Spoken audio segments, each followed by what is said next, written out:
हाँ तो बच्चों, basic mathematics for physics six chapter integral का चौथा वीडियो, चौथा और आखिरी। इसके पहले वाले थर्ड वीडियो में हम लोग न्यूटन्स लॉ ऑफ कूलिंग में टेम्परेचर को डिसाइड करना सीखे थे, उसका डेरिवेशन भी सीखे थे। कैसे आता है d theta upon theta minus theta zero integral is equal to minus k constant है डी टी टाइम का। ये वाला एक्सप्रेशन अपन डिराइव किए थे। उसी पर एक सवाल है, क्वेश्चन है, हमारी ही बुक में है, क्वेश्चन नंबर 14। इसको सोचा मैं बता दूँ। ये क्वेश्चन ये बोल रहा है कि time t is equal to zero पे शुरुआत में किसी बॉडी का टेम्परेचर 80 डिग्री है। 5 मिनट आगे बढ़ने पर वो लॉस हो रहा है टेम्परेचर, हीट भी लॉस हो रही है तो 64 आ जाता है। 5 मिनट और आगे बढ़े तो 10 मिनट पर ये 52 हो जाता है। तो 15 मिनट बाद इसका टेम्परेचर पूछ रहा है। यहाँ सराउंडिंग का टेम्परेचर थीटा जीरो भी नहीं दिया, उसे भी फाइंड आउट करना है अपने को। तो शुरू करते हैं इसको, देखते हैं ये कैसे आएगा। यहाँ ले लो, लिमिट अगर ले लें अपन तो 80 to 64 ये, और ये क्या हो जाएगा 0 से 5, ये दिख रहा है ना, 5 मिनट इसकी रेंज दी हुई है और 80 to 64 ये आ रहा है। अब इसको ले लेते हैं log e पर theta minus theta zero, limit लगेगी इसमें 80, गलत हो गया, 80 to 64 is equal to minus ये 5 के तो हो ही जाएगा, ये इंटीग्रेट होकर t होगा और t 5 से 0 तक देखेंगे इसका, तो ये 5 आएगा। अब यहाँ पुट करके देखते हैं log e पर 64 माइनस थीटा जीरो अपान हो जाएगा, माइनस करके 80 वाला लिखेंगे, 80 माइनस थीटा जीरो तो ये इसके नीचे आ जाएगा। इसीलिए अलजेब्रा में हमने लॉगरिथम पढ़ाया था। एक आध बार और उसको प्रैक्टिस कर लीजिए कि कैसे होगा, या फिर इसको लिख ही देता हूँ माइनस करके, माइनस log e पर 80 माइनस थीटा जीरो, देखो ये अपान में आ जाएगा इसके, is equal to log e 64 minus theta zero upon 80 minus theta zero. अब ये रिजल्ट क्या मिला इससे अपने को, माइनस 5 के इज इक्वल टू, इसको मिटा देता हूँ, ये वाला मिलेगा, यहाँ रख लेंगे, इसको भी मिटा दें, इज इक्वल टू माइनस 5 के। ये एक इक्वेशन बना अपना, इसको रखेंगे इक्वेशन 1। दूसरा बनाते हैं, यहाँ क्या है टेम्परेचर 64 पर आ गया और नीचे जाएगा, तो ये शुरुआत वाला टेम्परेचर है, बाद वाला 52 है, और टाइम यहाँ भी 5 मिनट ही है। तो यहाँ लिखेंगे integral D theta upon theta minus theta zero, ये 64 से 52 तक जाता है, ठीक है, is equal to minus k constant है, डेरिवेशन में लिया था। ये 0 to 5 ये भी है, क्योंकि यहाँ 5 मिनट से 10 मिनट, तो 5 से 0 काउंट करना शुरू करें तो ये भी 10 आएगा, ऐसे लिखेंगे, 5 to 10 नहीं लिखेंगे यहाँ, डी टी इंटरवल टाइम का वही मिल रहा है। अब यहाँ लिख लेते हैं डायरेक्ट log ई पर 52 minus theta zero upon 64 minus theta zero is equal to minus 5 k. देखो ये इक्वेशन 2 मिला। यहाँ एलजेब्रा का भयंकर यूज आएगा, जो कंपोनेंडो डिविडेंडो हमने बताया था। अब ये देखो, देखने से क्या दिख रहा है, इस इक्वेशन में इधर भी 5 के है, माइनस 5 के, इधर भी माइनस 5 के है, तो ये log पर लिए हुए हैं, तो ये दोनों क्वांटिटीज बराबर होगी, यहीं से थीटा जीरो आ जाएगा। अपन लिखते हैं 52 minus theta zero upon 64 minus theta zero is equal to, उसको लिखें 64 minus theta zero upon 80 minus theta zero. अब देखो, इसको यहाँ मल्टीप्लिकेशन करने जाएंगे तब भी आ तो जाएगा, पूरा घंटा भर खा जाएगा। इसीलिए अपने को पढ़ाया जाता था एलजेब्रा में componendo dividendo, a by B is equal to c by D. अगर ऐसा कुछ हो तो यहाँ दोनों और -1 कर सकते हैं हम, तो a minus B upon B ये भी बराबर ही होगा c minus D upon D, ये इक्वल आल्सो होल्ड्स गुड। तो यही चीज़ यहाँ अप्लाई कर देंगे अपन, जिससे अपने को पता चला अलजेब्रा में मैंने ये क्यों बताया था, आती है उस समय वीडियो में भी मैं बोला था कि जब जाएंगे ऐसे प्रॉब्लम्स में तो अपने को ये आएगा।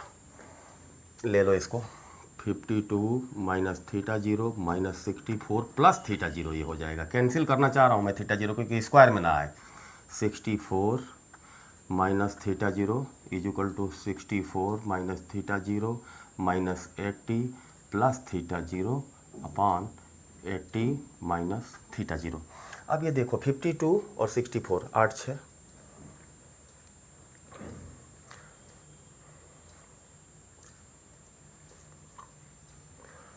52 8 और 4 12, ये -12 बचेगा ऊपर, -12। इसको ठीक से सिंप्लीफाई करें तो थीटा जीरो से थीटा जीरो कैंसिल हो जाएगा अपॉन 64 माइनस थीटा जीरो। इसी तरह यहाँ देखोगे ना तो -16 बचेगा, माइनस ये इसमें -80 और 64 का डिफरेंस जो देखेंगे तो -16 ये आएगा। इसमें जोड़ दो +16 करके तो 80 तक पहुँच जा रहा है और निगेटिव है इसलिए रिजल्ट निगेटिव आ रहा है। और अपॉन 80 माइनस थीटा जीरो। एक और प्रॉपर्टी है, दोनों और माइनस माइनस है तो प्लस कर सकते हैं, -1 से मल्टीप्लाई किया। अब 4 से डिवाइड कर सकते हैं रेसी फ्रैक्शन में, दो फ्रैक्शन इक्वल हैं तो उसमें, तो 4 3 जा और 4 4 जा, ये हो गया। अब इसको ऐसे तिरछा गुणा करें, मल्टीप्लाई करें अपन तो इजीली ये सुलझ जाएगा। तो इसको करो 4 से, 64 में लेफ्ट से इसको करते हैं पहले, 240 minus 3 theta zero is equal to, अब इसको उधर ले जाते हैं, 16 4 4 जा 16 और 4 6 जा 24 और ये 256 -4 थीटा जीरो, -4 थीटा जीरो। अब क्या मिला इसको, 4 थीटा जीरो को इधर लाएं और 240 को उधर ले जाएं तो इधर बच जाएगा थीटा जीरो, -3 थीटा जीरो पहले से है, 4 थीटा जीरो इधर आएगा तो प्लस हो जाएगा, 4 theta zero minus 3 theta zero is equal to 256 में से ये जाकर उधर माइनस हो जाएगा 240। ये सारी प्रॉपर्टी जो पहले हमने अलजेब्रा में, ट्रिग्नोमेट्री में हर जगह पढ़ाई है, एक्सपोनेंशियल वगैरह सब काम आ रही है। तो इसलिए 16। अब यहाँ से आ गया find theta zero is equal to 16, यानी टेम्परेचर ऑफ सराउंडिंग हम डिसाइड कर लिए कि ये 16 है। अब 16 है तो क्या होगा, यहाँ पर हम 16 रख सकते हैं थीटा जीरो की जगह, उससे हमारा एक काम बनेगा, log 64 माइनस 16 ये घटा के लिखेंगे या लिख देते हैं 64 minus 16 upon 80 minus 16 is equal to -5k, या इसको सिंप्लीफाई करें, 8 हो जाएगा, 14 में से 6 जा 8 और 5 में से 1 जा 48, ऐसे लिख सकते हैं। ये 48 बचा और नीचे क्या बचा, 80 माइनस 16 ये 4 और 7 में से 1 जा 6 64 64, ये ऐसे है इज इक्वल टू -5k। इस इक्वेशन 3 को भी रखो, ये काम आएगा। कहाँ काम आएगा अभी दिखाता हूँ। अगला जब टेम्परेचर डिसाइड करेंगे तो देखो यहाँ से यहाँ तक भी 5 मिनट ही है, जीरो से अगर 10 मिनट पर जीरो अपन पकड़े तो 15 पर 5 हो जाएगा। और यहाँ 52 से x डिग्री उसका टेम्परेचर जा रहा है, जो पूछ रहा है अपने को, 52 x degree D theta upon theta minus 16 यहाँ रख लेते हैं आप, तो अपन ने डिसाइड कर लिया, is equal to -5 integral d t 0 to 5, तो -5 के ये भी है। अब ले लो log x माइनस 16, इंटीग्रेट होने पर log x आएगा, upon 52 minus 16 is equal to -5k, जिससे कि अपन इसको अब कंपेयर कर सकते हैं। तो इज इक्वल टू अपन लिख लें log e पर 48/64, ये कट सकता है क्या, 64, 8 6 48, 8 28 64, 6/8 और 2 से काटे तो 2 3, यानी ये है log e पर 3/4, इसके बराबर होगा। अब अपन इसको दोनों को बराबर कर लेते हैं, तो अपने आप x निकलेगा। ये बड़े मज़ेदार क्वेश्चंस हैं, यूनिवर्सिटीज़ में और कॉम्पिटिटिव एग्जाम में खूब पूछे जाते रहे हैं, इसलिए मैंने उचित समझा कि आप लोगों को बता दूं। वैसे तो बुक में है, बुक में एक जगह मिसप्रिंट कर दिया। क्वेश्चन नंबर 2 लिखा है तो log e पर 52 माइनस 80 लिख दिया जो कि थीटा 0 है, और नीचे उसके भी 64 माइनस थीटा 0 रहेगा जो हमने इसमें किया भी था, तो वो थोड़ा सा गलत मिसप्रिंट हो गया। नया एडिशन इसका निकालेंगे तो ठीक कर लेंगे। अब लिखो x minus 16 upon 52 minus 16 is equal to 3/4। यहाँ से मिलेगा ये 3/4 और ये दोनों बराबर है, यहाँ से कट कुटा कर हमने सॉल्व किया, तो अब मल्टीप्लाई कर देते हैं।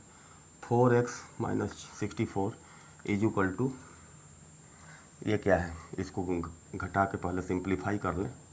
12 में से 6 6, 4 में से यहाँ बचा 4, 4 में से 1 जा 3, 36 इंटू 3, यही होगा।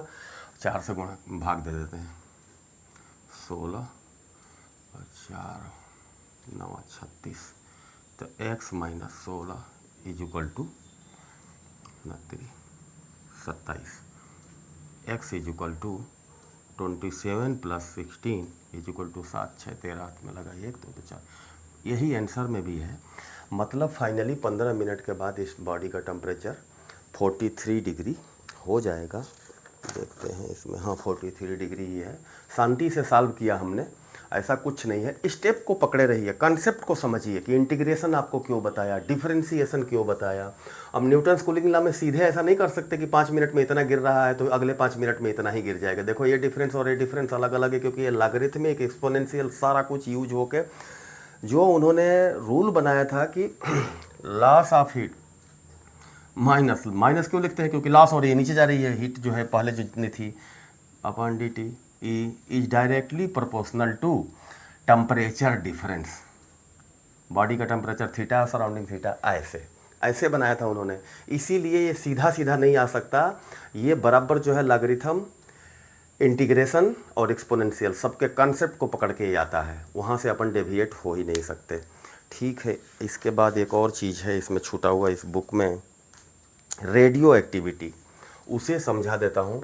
और रेडियो एक्टिविटी तो मैं बहुत जल्दी समझा दूंगा, आपके बुक में भी समझ में आ जाएगी। फिर जो उसमें मैथमेटिक्स अप्लाई होती है ना, वो दिक्कत करती है, वही मैंने इस बुक में लिखा है। क्यों लिखा है, ताकि आसान हो जाए। रदरफोर्ड और सोडी थे जो रेडियो एक्टिव एलिमेंट होते हैं ना, रेडियम, यूरेनियम, थोरियम,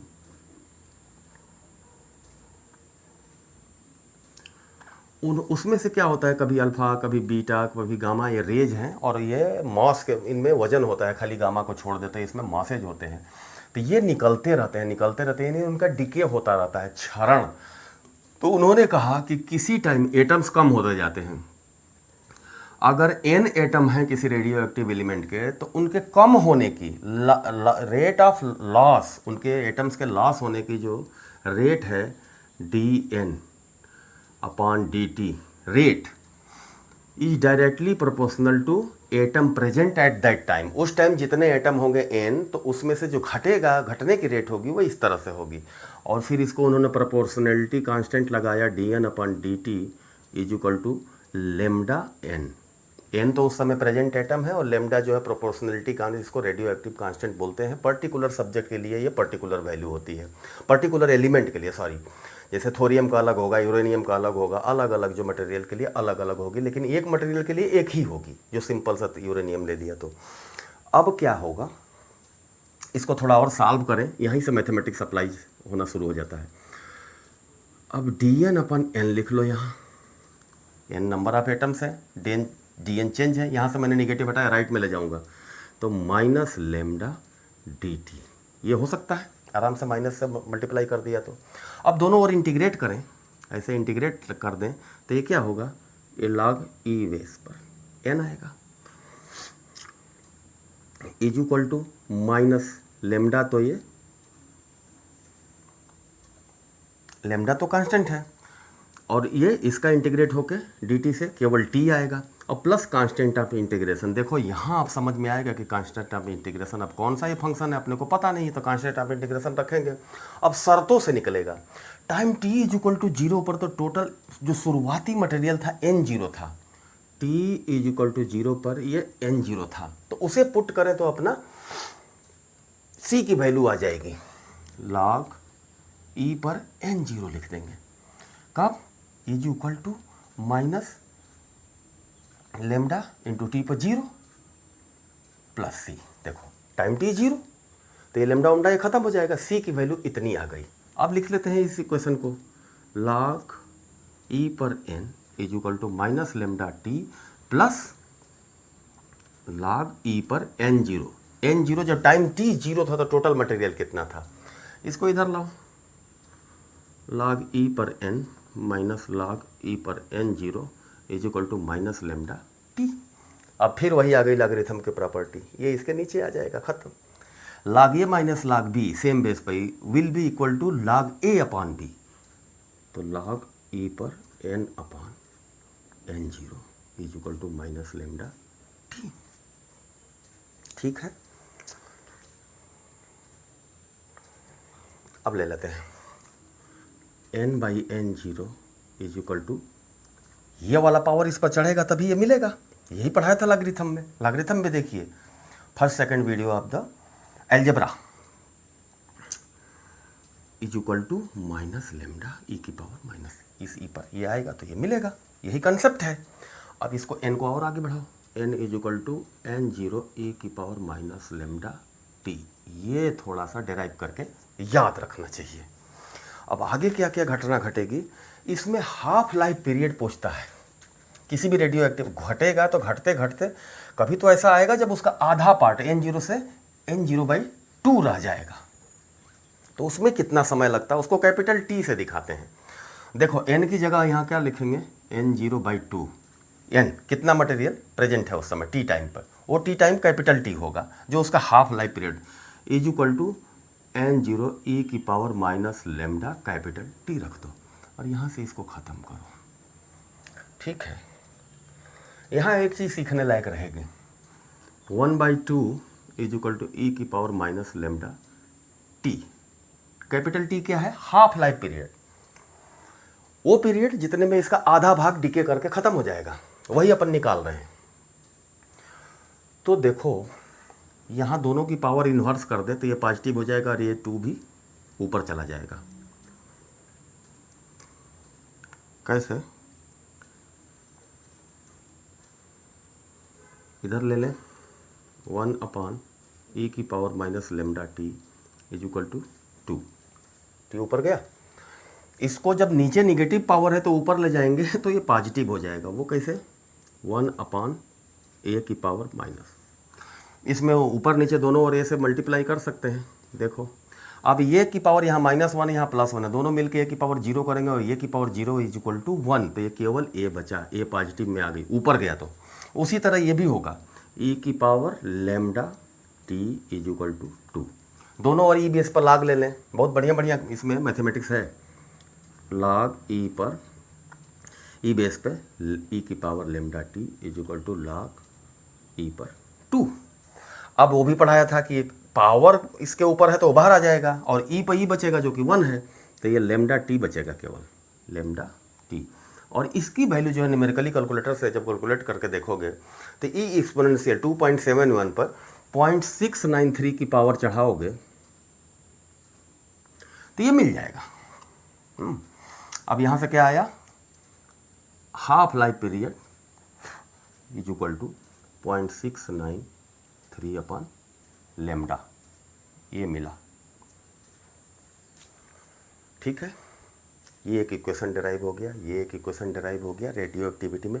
और आपको देखने से लग रहा होगा प्योर मैथमेटिक्स, बिना मैथमेटिक्स के डिफरेंशियल, इंटीग्रल, एक्सपोनेंशियल, अलजेब्रा, इसकी प्रॉपर नॉलेज के पावर इंडिसेज, आप इसको आसानी से नहीं कर सकते हैं। रट तो सकते हैं लेकिन रटी हुई चीज़ पर भरोसा मत कीजिए, बिल्कुल ही नहीं। और ये बहुत ज़्यादा है नहीं, पूरी किताब को पढ़ना हो तो आधा तो मैथमेटिक्स ये ख़त्म कर देती है, तो 11th-12th के आधा मैथमेटिक्स का लोड घटा देती है और फिजिक्स का भी आधा घटा देती है। और है क्या, 9th + 10th में जो लोड को कैलकुलेट किया जाए तो ये 1 kg है, तो यहाँ जो है 6 kg हो जा रहा है 11th + 12th में। और मैं चाह रहा हूँ कि इसमें से कम 2 kg इधर ट्रांसफ़र किया जाए, उसी का ये प्रोसेस है जो मैं बता रहा हूँ कि इतना कम से कम 9th-10th का बच्चा भी सीख जाए तो 11th-12th में जाकर उसको घबराहट और हेजिटेशन नहीं रहेगा। ये आ गया, अपन स्टेप से चले हैं सब कुछ जो है। अब एक अगला टर्म इसमें रहेगा एवरेज लाइफ पीरियड। इसमें भयंकर मैथमेटिक्स इंटीग्रल वगैरह इन्वॉल्व होती है। इसको बता देता हूँ, किताब में भी लिखा हूँ, थोड़ा समझने में आसानी रहेगी। एवरेज लाइफ पीरियड, इसका कंसेप्ट क्या है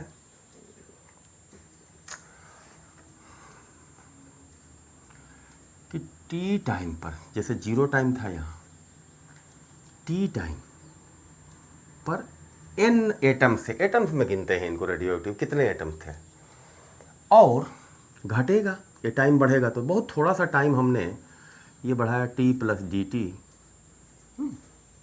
बहुत थोड़ा सा, जिसको हम t ही मान सकते हैं करीब करीब।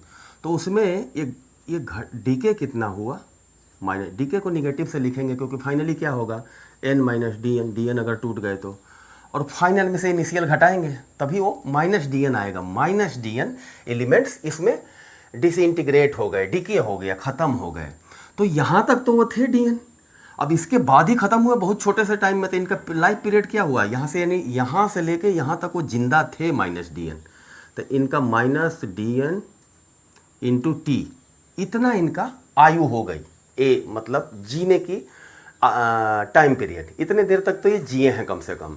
अब पूरे का निकालना हो, पूरे इस एलिमेंट का, तो इसके लिए क्या करेंगे 0 to इन्फिनिटी, 0 to इन्फिनिटी तक इसको इंटीग्रेट करेंगे और कैसे n0 से डिवाइड कर देंगे। शुरू में n0 थे, ये थोड़ा सा मैथमेटिक्स है, आराम आराम से इसको समझना है। और -dn क्या था, -dn/dt = इसमें था, अभी तो प्रूफ किया था,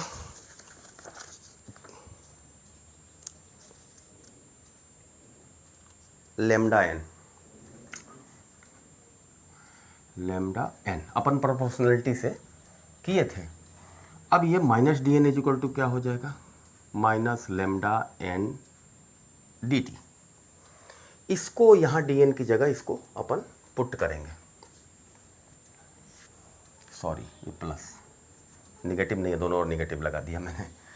तो ये क्या लिखें, λn dt × t by n0 0 to infinity, 0 से इन्फिनिटी तक इनका एवरेज लेते हैं। तो ये TA होता है average life period of that substance, उस सब्सटेंट का एवरेज लाइफ पीरियड, ये निकालते हैं अपन। अब n को भी अलग फॉर्म में लिख सकते हैं अपन, integral 0 to infinity lambda, n को क्या लिखें, n0 e⁻ λt, ऐसे लिख सकते हैं। और इधर t भी रखें, ये वाला t, ये जो t है, और इसको dt से इंटीग्रेट करेंगे। अब ये इजी हो गया, अपान n0 पहले से था, तो ये n0 से n0 कैंसिल हो जाएगा। और इसको अच्छे फॉर्म में लिख लेते हैं, इंटीग्रल 0 to इन्फिनिटी, क्या क्या बचा,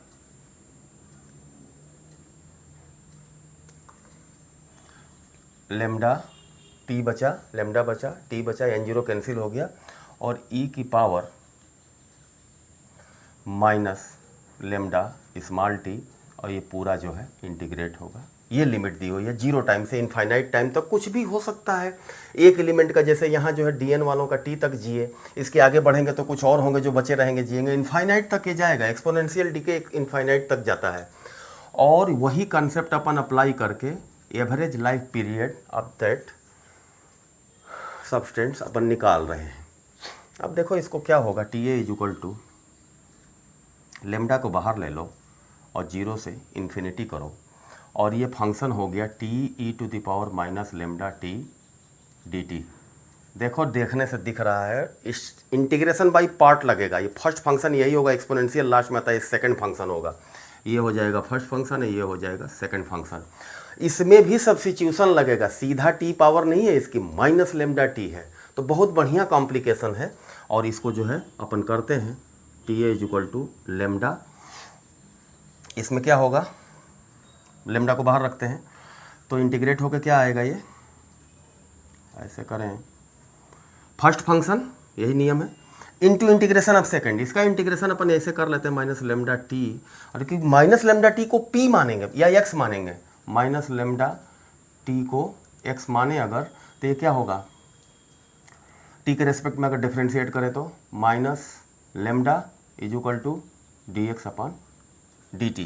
तो यहाँ डी टी था, तो डी टी की जगह क्या होगा, d t is equal to minus d x upon, sorry ये माइनस नहीं, एक ही बार माइनस लेमडा, ये लेमडा नीचे ही जाएगा, तो वही वाला यहाँ लगाएंगे तो माइनस लेमडा भी यहाँ आ जाएगा। ये इंटीग्रेशन बाय पार्ट से माइनस करके क्या आता है, integration of differential coefficient of first t गायब हो जाएगा डिफरेंशिएट करेंगे तो, into integration minus e to the power lambda upon minus lambda, ये भी आएगा। फिर अब इसका इंटीग्रेशन होता है, ये है first function into integration of second minus integral of differential coefficient of first into integral of second का इंटीग्रल करना होता है, और ये ऐसे लिमिट वैसे ही रख देते हैं 0 टू इन्फिनिटी। आगे बढ़ते हैं तो ये सुलझ जाएगा, बहुत ही कंसेप्चुअल चीज़ है ये, मैथमेटिक्स वालों को तो बिल्कुल ही नहीं छोड़ना चाहिए, 9th 10th में इसे सीख लीजिए। डेफिनेट इंटीग्रल का बहुत बढ़िया डेमोन्स्ट्रेशन है इसमें, देखिएगा डेफिनेट इंटीग्रल भी इसका लिमिट से निकालना पड़ेगा। अब क्या होगा, ये लेमडा तो बाहर है ही है, ऐसा रख दो, टी ई की power minus lambda t upon minus lambda है, और इसको देखो एक बार और ये इंटीग्रेट होगा, माइनस लेमडा तो यहाँ भी बाहर आ जाएगा, तो ये क्या हो जाएगा प्लस 1 बाई लेमडा, ये बाहर आ गया। अब इसको इंटीग्रेट होकर क्या होगा, ये e to the power minus lambda t upon minus lambda, ये आएगा। एक बार और इंटीग्रेट हो रहा है ना, अब यहाँ रखो 0 टू इन्फिनिटी। अब देखो क्या घट रहा है, इस लेमडा को अंदर ले जाओ, टी ए है, टी एवरेज लाइफ पीरियड, तो ये आएगा टी ई की पावर माइनस लेमडा टी अपान, ये माइनस हो जाएगा, माइनस लेमडा से ये ख़त्म हो जाएगा, और ये जो है ये लेमडा इसको तो ख़त्म कर देगा, लेकिन ये लेमडा इसको आके e to the power minus upon lambda कर देगा, ये नेगेटिव रहेगा, और ये लेमडा ले जाइए तो यहाँ माइनस लेमडा स्क्वायर है, तो माइनस लेमडा बचेगा आपको, और लिमिट लगा दीजिए। अब इसका देखिए क्या हो रहा है, इसको इनफाइनाइट करेंगे तब भी 0 होगा, 0 करेंगे तब भी 0 होगा। देखिए कैसे होता है, टी अपान लिख लीजिए, टी अपान ई की पावर लेमडा टी।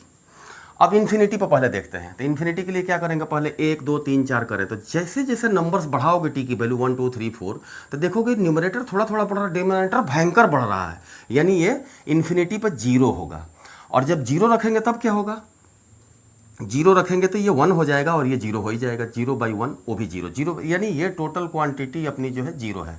तो t a is equal to, ये बहुत कंसेप्चुअली समझिएगा, लिमिट से समझ में आएगा, वैसे रख देंगे, वैल्यू पुट कर देंगे, 0 बाई 0 आने लगेगा, और 0 बाई 0 नहीं मानेंगे अपन, इसको जो है सुलझा के समझेंगे, और फिर इसको 0 को इक्वल पुट करेंगे, is equal to minus 1 by lambda, और इस पर रखो अब ई की power minus lambda t. Infinity रखोगे तो क्या आएगा, इस पर इन्फिनिटी रख दें, तो इन्फिनिटी रखेंगे तो ये चीज़ क्या है, 1 by e to the power lambda t, t की पावर इन्फिनिटी करो तो ये बहुत बड़ा होगा, तो ये 0 हो जाएगा, यानी जैसे इन्फिनिटी इस पर पुट किया ये 0 हो जाएगा मामला। तो अब ये क्या होगा, ये क्या इसको कर लें 0, और ये माइनस क्या होगा, माइनस ही तो रखेंगे, upper limit minus lower limit. अब लोअर लिमिट रखो, तो लोअर लिमिट रखोगे तो 1 हो जाएगा ये, ठीक है। अब ये तो खत्म हो गया, 0 के बराबर था, 0 माइनस 1, यानी अंदर -1 है और बाहर -1 बाई लेमडा है, तो ये मल्टीप्लाई होकर क्या बनाएगा, बहुत ही कंसेप्चुअल है, t is equal to 1 by lambda. यही होता है average life period. Average life period t a is equal to 1 by lambda अपन प्रूफ करते हैं। इस पर एक सवाल दिया है, उसे देख लीजिए, क्वेश्चन नंबर 16, आराम से कर लोगे आप लोग, सोल्यूशन भी दिया हुआ है। इसको समझना बहुत जो है ज़रूरी था कि डेफिनेट इंटीग्रल को कैसे कैसे अप्लाई करते हैं पार्ट्स में, और क्या है, तो और उससे रिजल्ट क्या आता है, t average life period is equal to 1 upon lambda constant, उसका जो है रेडियो एक्टिविटी कांस्टेंट जो होता है वो उसी को प्रूफ कराया है।